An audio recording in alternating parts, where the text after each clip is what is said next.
U košarki je dobro da posjeduješ snagu, da budeš jak, ali da održiš eksplozivnost, brzinu i pokretljivost. Da ne budeš trom. Najvažniji mišići na koje se trebaš najviše fokusirati su noge, stomak, leđa i ramena. Ja ću ti sad dati 5 vježbi koje ako budeš radio bit ćeš spreman i oko kojih se treba cijeli tvoj program vrtiti. Prva vježba je čučanj.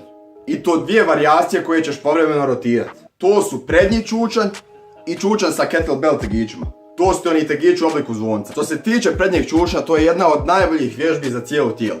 I najbolji pokazatelj da li postoji neki imbalans u tijelu.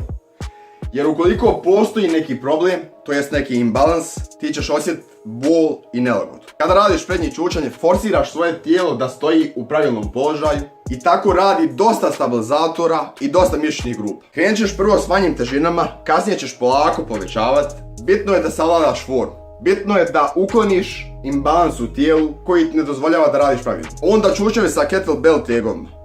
Što se tiče njiha, uzet ćeš tegiće sa strana, čučneš skroz dole polako, pri dizanju odskočiš malo. Što eksplozivnije ideš od ozdo prema gore. To ti je veoma dobro za tvoj odraz, za brzinu polijetanja. Da što brže poletiš od poda prema zraku. Druga vježba su mrtva dizanja. Ali neću da radiš skroz poda, nego hoću da postaviš ploče oko 10 cm i tu da vučeš. Ili možeš koristiti hex bar, to jest hex šipku, kod koje su već ručke uzdignute i distanca je manja. Kod mrtvih dizanja je te važan pozitivni dio. Negativ te toliko ne zanima.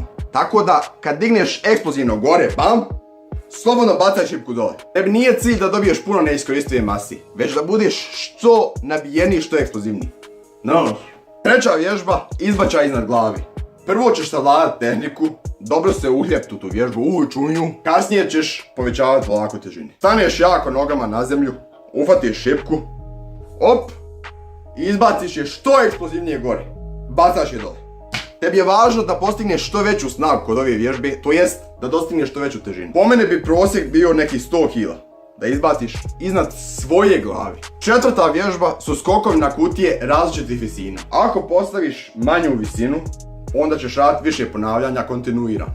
Ukoliko postaviš veliku visinu, onda ćeš raditi krećeve, ponovo što brže, što eksplozivniji. I peta vježba, jedna od najboljih vježbi sa sopstvenom težinom, zgibovi. Radit ćeš razne varijacije zgibova, to jest razne hvatove. Miksat ćeš brojeve ponavljanja i serija. U većini ovih vježbi rade i donja leđa i stomak kao stabilizatori koji su ti u košarki veoma važni. E sad, koliko puta trenirat? 2 puta sedmično ti je dovoljno. Uzmi ovih 5 vježbi, savladaj formu što bolje, uđi u njih, radi